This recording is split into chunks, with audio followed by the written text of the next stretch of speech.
The following presentation is brought to you by Discovery Channel School, a leading provider of quality educational resources that help teachers bring the world to their students.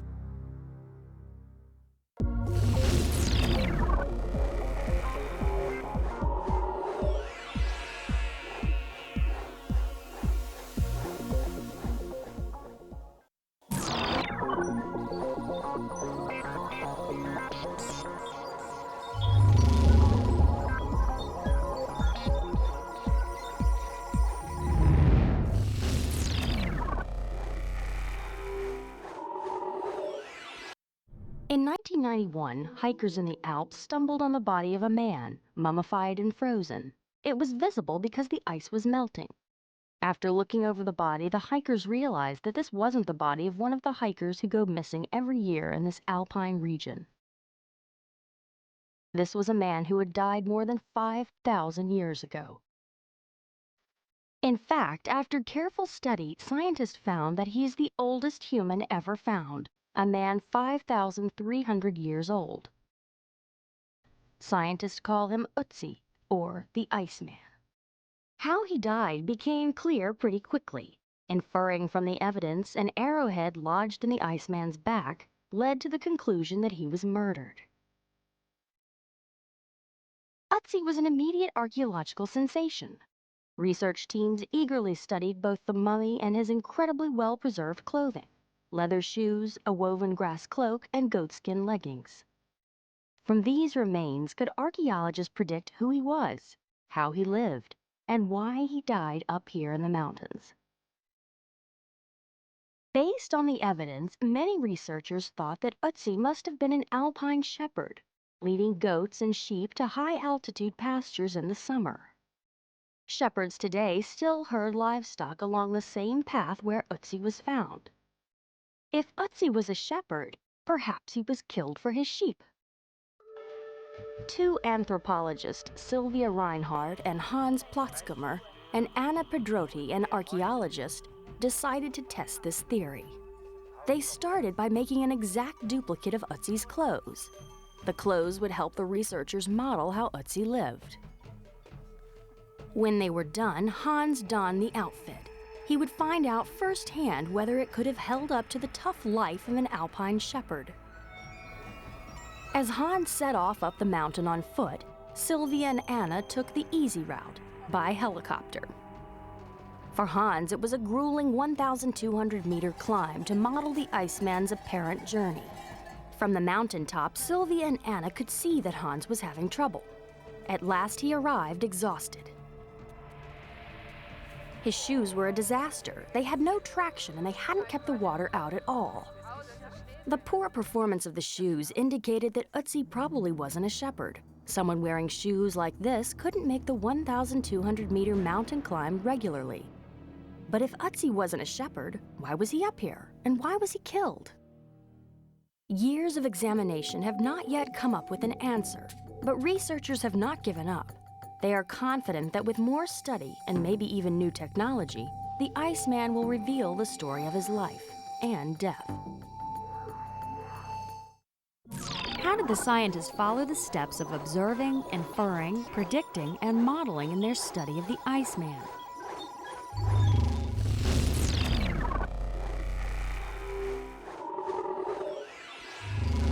As you watch this segment, think about how investigators collect, store, and analyze evidence from a crime scene, and what they are able to infer from observations, new data, and additional evidence. Forensic science has become a cornerstone of crime solving. It is almost impossible to commit a crime without leaving a trace. And forensic experts can use even the most minute of these clues to identify a criminal. But this was not always so. Before modern scientific advances developed, crime solvers relied on confession, eyewitness accounts, and the most obvious of clues. 200 years ago, John Toms had a business dispute with his neighbor. Enraged, he vowed to get revenge. Toms carefully loaded his pistol, first with gunpowder, then with a wad of paper torn from a song sheet to hold the gunpowder in place. He placed the rest of the song sheet in his breast pocket. Toms made his way to the neighbor's yard where his target was strolling.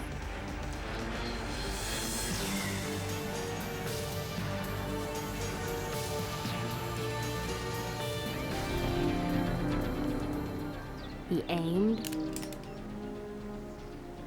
fired, and hit his mark.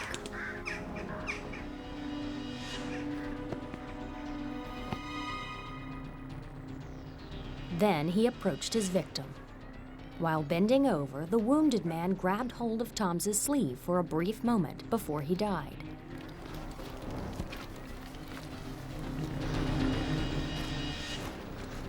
Toms quickly ran away. The sheriff came to investigate and quickly found the clues that led him to suspect Toms. He found on the victim the wad of paper Toms used to secure the gunpowder.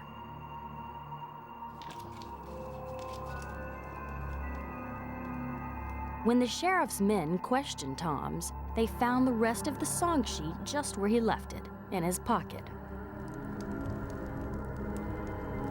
Quickly, they were able to match this paper to the wad removed from the crime scene. Take him away. And Toms was arrested. He was tried, found guilty, and hanged for his crime.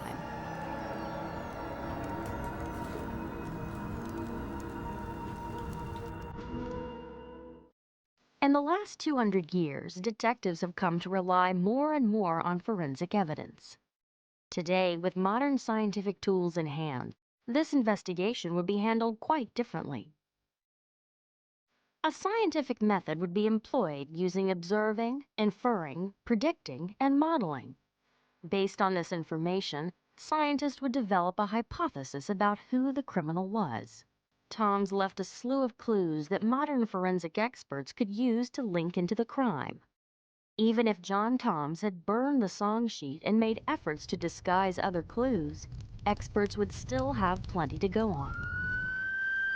First, they would secure the crime scene to protect any evidence. They would also take photos of the entire scene. Then, forensic investigators would take the temperature of the victim to determine the time of death. This data would help scientists form a hypothesis about the identity of the criminal. Body temperature 18 degrees C. Detectives would systematically comb through the crime scene for other clues, collecting other data. A footprint that Toms left in his escape would be cast in plaster, which would show that Tom's boot matched perfectly, down to a chip on the heel. Continuing to collect data to support or refute the hypothesis, the forensic team would examine the body for hair or other evidence. They would look under fingernails for bits of fiber. Collected with adhesive tape, the fibers would be taken to the lab for analysis. Can you remove your coat and put it in the bag? The team would gather clothing from the suspect to compare to fibers found at the crime scene.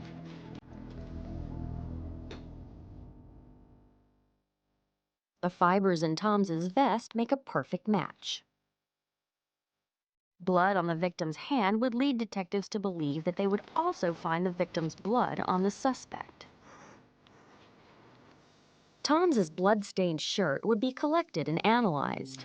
In the lab, scientists would use DNA analysis to test the blood on the shirt and compare it to the victim's.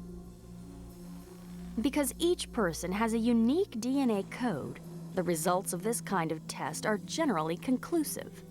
The blood on Tom's shirt would definitively match his victim's.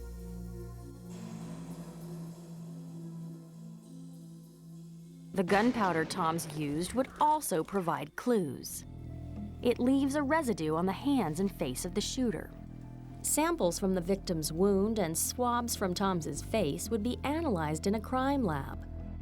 Using a technique called chromatography, which separates chemicals in the gunpowder, samples would show that there is a perfect match. forensic scientists would now form a conclusion based on the data collected. The mountain of evidence would conclusively pinpoint Tom's as the culprit. Despite Tom's best efforts to disguise the clues, modern forensic science could detect traces of evidence beyond what is visible to the naked eye. Today, using tools that were unimaginable 2 centuries ago, scientific proof would convict Tom's, beyond a shadow of a doubt. How much more evidence would modern investigators have about Tom's than investigators from 200 years ago?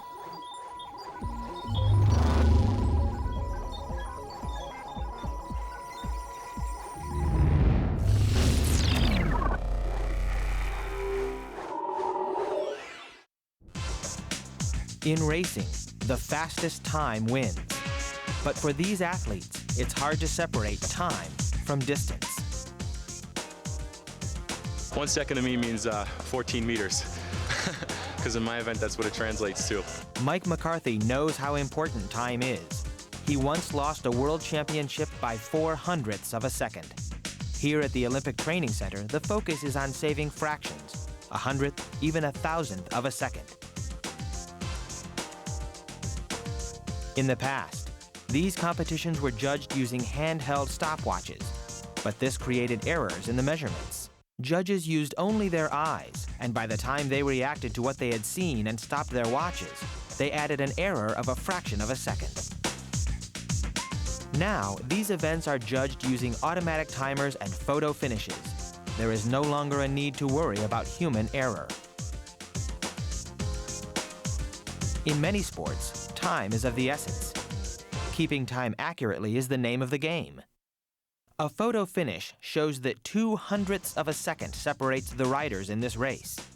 If needed, this race could be judged to 100,000th of a second or better.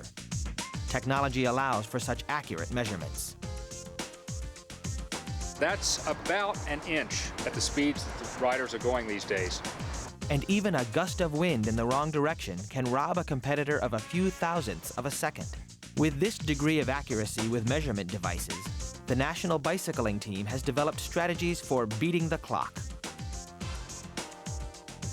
How do cyclists shave off thousandths of a second? Everything has to be taken into consideration. The cyclists must go from a standing start to being able to get their wheels turning with incredible speed. Every component has been streamlined to reduce wind resistance. The pedals are smaller for better cornering, and the front wheel has been made ultra small, which allows for better drafting. The smaller the front wheel, the shorter the whole length of the bike. We're saving just centimeters.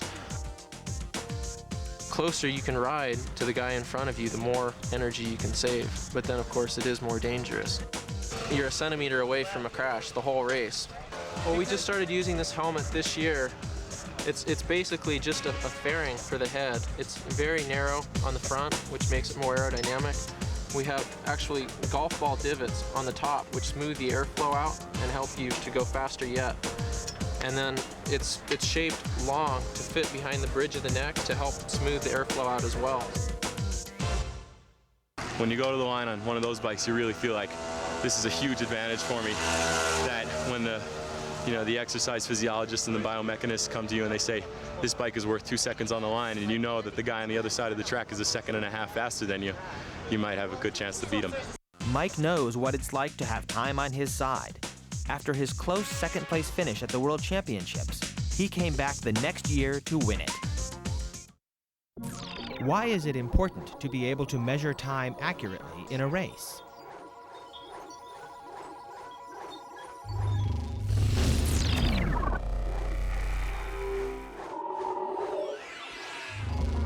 As you watch this segment, think about how the ability to make accurate measurements has changed navigation. The aircraft carrier George Washington is one of the most sophisticated ships afloat. To find their way in the ocean, these sailors have every conceivable high-tech navigation instrument.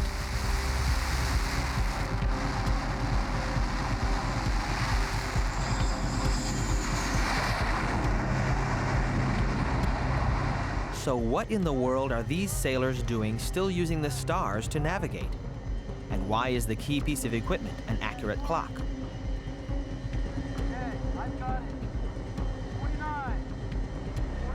This centuries-old technology still has relevance today.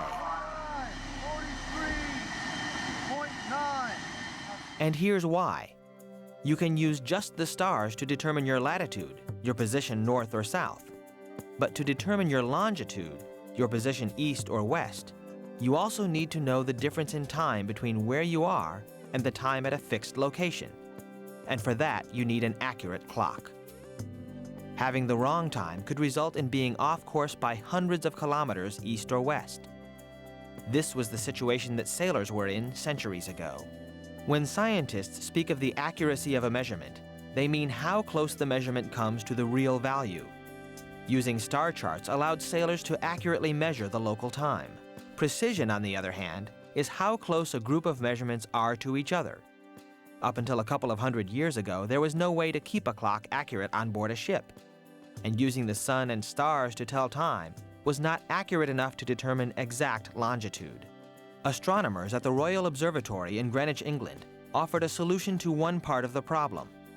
They published an almanac showing the positions of the stars over Greenwich any day of the year, any time of the day. Sailors used a tool called a sextant to measure the distance of a star from the horizon.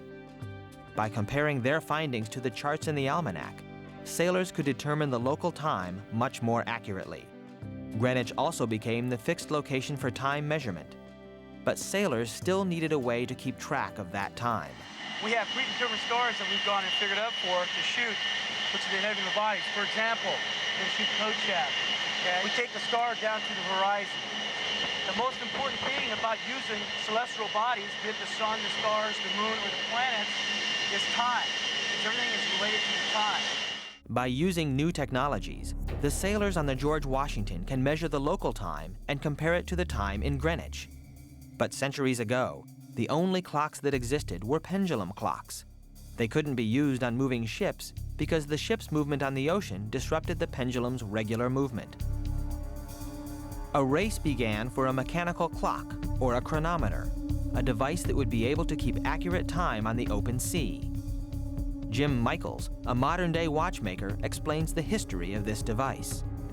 There was a commission set up in England that would offer a prize of £20,000, I believe it was, to anyone who could come up with a chronometer that would meet very strict standards.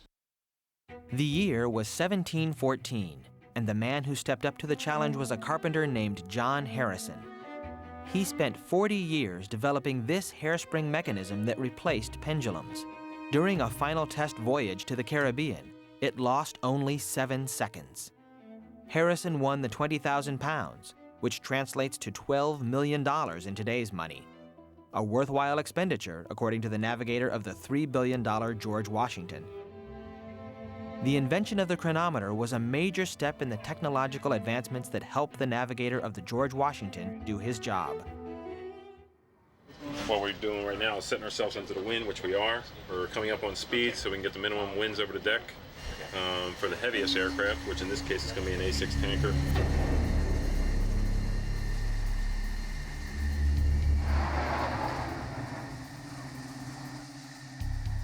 The carrier must always be moving, into the wind for takeoffs and downwind for landings. With all this turning and maneuvering, it would be easy to get off course. Although the first line of action is to use satellites and the Global Positioning System, or GPS, sextants provide a reliable backup. If something does go wrong with the electronics, if a satellite fails for one reason or another, I have my quartermasters that can still shoot the stars and still give me a good fix. And as you can see, where we plotted our fix today was within 1,000 yards or less of where the GPS had us, which is extremely accurate in open ocean. Satellites can fail, but the stars remain a constant. That is why every day on this high-tech vessel, the quartermasters still shoot the stars. They still check the ship's clocks, and they report their status to the captain. deck sends his respects and reports the approaching hour of 12 o'clock. All chronometers have been compared. Request permission to strike 8 bells on time. Strike 8 bells on time.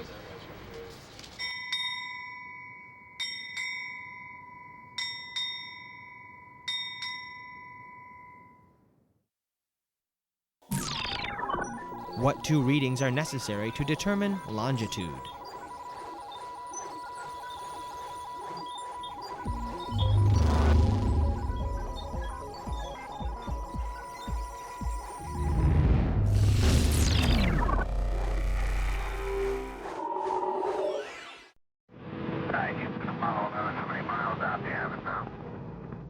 When astronaut Neil Armstrong set foot on the moon, he made history.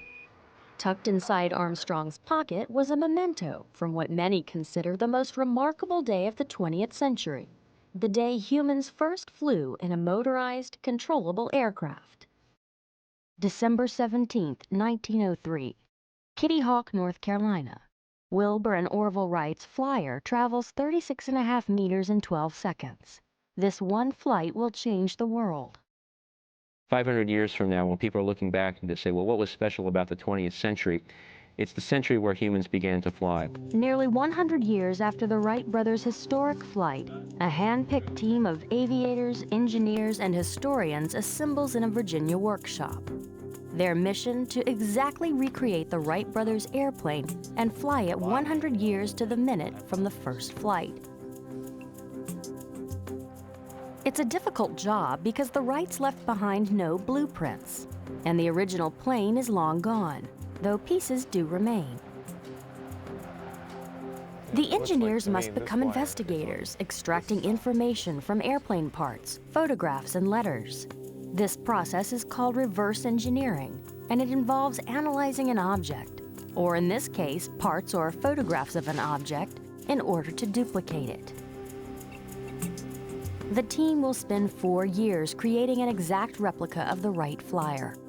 They'll use the same tools the Wrights did, then test their progress with tools the Wrights never dreamed of: computer models, cutting-edge laboratories, and a NASA wind tunnel. Along the way, they'll discover the step-by-step design process the Wrights undertook. What is reverse engineering?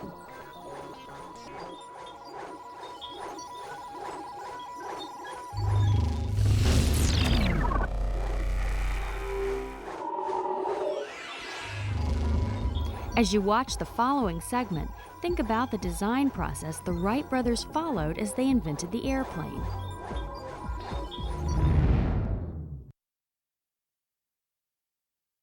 In rural Virginia, a team of people labors to design an exact replica of Wilbur and Orville Wright's first airplane.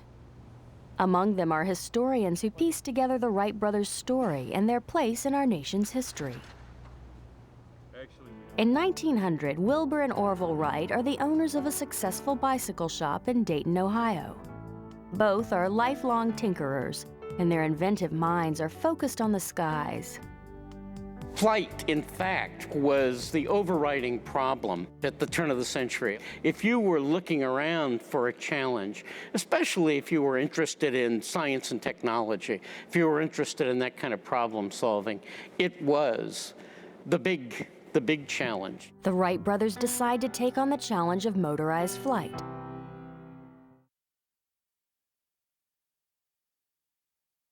People all over the world are trying to fly. Getting into the air isn't the problem. Staying there is. Wilbur decides to write to the Smithsonian Institution requesting any papers the museum has about the subject of flight.